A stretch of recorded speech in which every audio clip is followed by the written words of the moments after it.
Тәуелділікті мойындау неге ең қиын қадам? Құмар ойындарды тоқтатуға кедергі болатын негізгі себептер. Тәуелділікті мойындау неге қиын? Себебі адам көп жағдайда өз мәселесін шын көлемінде көргісі келмейді. Ол өзін алдайды. Бәрін бақылап отырмын. Қаласам тоқтаймын. Әзірге бәрі жаман емес. Осы жолы ғана.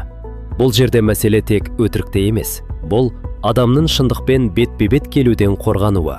Егер ол мойындаса, онда жоғалтқан ақшаны, бұзылған сенімді, бос кеткен уақытты, өзіне деген өкпені де мойындауға тура келеді. Ал бұл өте ауыр. Сондықтан көптеген адам мәселені жасырып, кешіктіріп жүреді.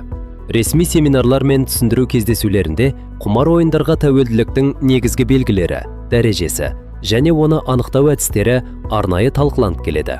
Бұл тәуелділікті сырттан көру оңай емес, тіпті адамның өзіне де қиын екенін көрсетеді.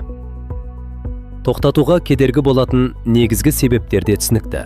Біріншісі, жоғалтқанды қайтаруға деген үміт. Екіншісі, ұят. Үшіншісі, мені түсінбейді деген қорқыныш.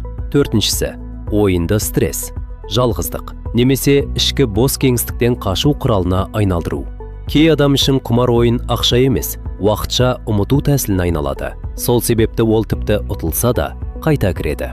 Мұнда маңызды нәрсе бар. Мойындау ұтылу емес. Керісінше, бұл бақылауды қайталудың алғашқы қадамы. Адам, иә, менде мәселе бар деген сәттен бастап қана нақты шешімге келе алады. Ал мойындаудан қашқан сайын, тәуелділік әлі ерте, әлі үлгеремін деген сылтаумен тереңдей береді.